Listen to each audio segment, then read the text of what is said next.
if I had been advising Sheila Dixon, here's what I would have said. Some people may have a problem with this, but let me explain it.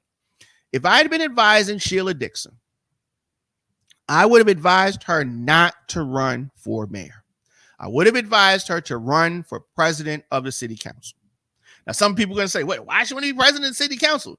She's already done that. True, she has already done that, but she's trying to rehabilitate herself. She's trying to get back in the game. Sheila Dixon. Sheila Dixon should have run for president of the city council. And let me tell you why. The president of the city council is a springboard, can be a springboard to the mayor's office.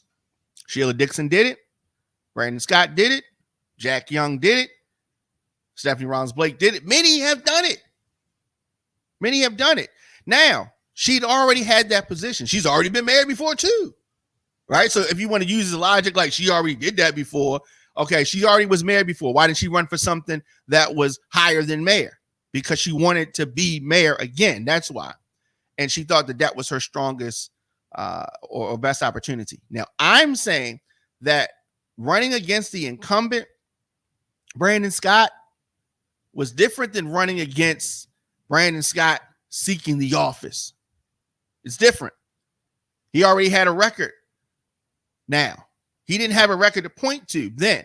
So it was closer. They were kind of leaning more towards Sheila because she was the one that had been mayor before.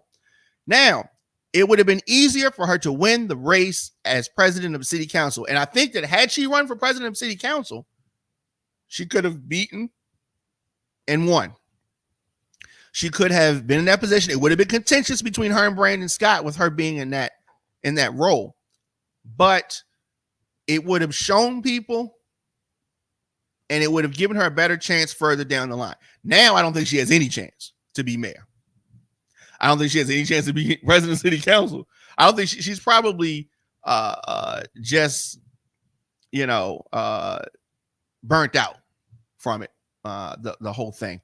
And I understand that, but that's what I would have advised her to do. I would have advised her to do that. And had she done that, right? Because people, you got to take a step back to take a step forward.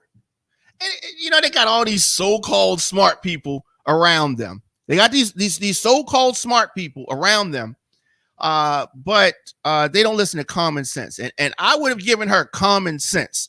I've worked with some candidates here in Maryland, and a lot of times they think that they know, but they don't really know. And then they have all these people around them. They're so-called smart people. And, so I just let things go the way that they go, right? But I am definitely open to advise candidates. What we need, though, is a young crop of candidates. And I definitely want to help some people get elected. We need a young crop of candidates. But back to the Sheila Dixon thing. Sheila, Ms. Dixon, I would have advised you to run for president of city council. You would have won that race. You need a victory, right? You need to seem like a winner. And that would have been the move. That would have been the move. But such is life. And so we're moving on. We are in the Sheila Dixon era is over. Okay, it's over. It's done. She is not going to be mayor. All the folks that they tore her down and then they tried to build her back up. The machine I'm talking about.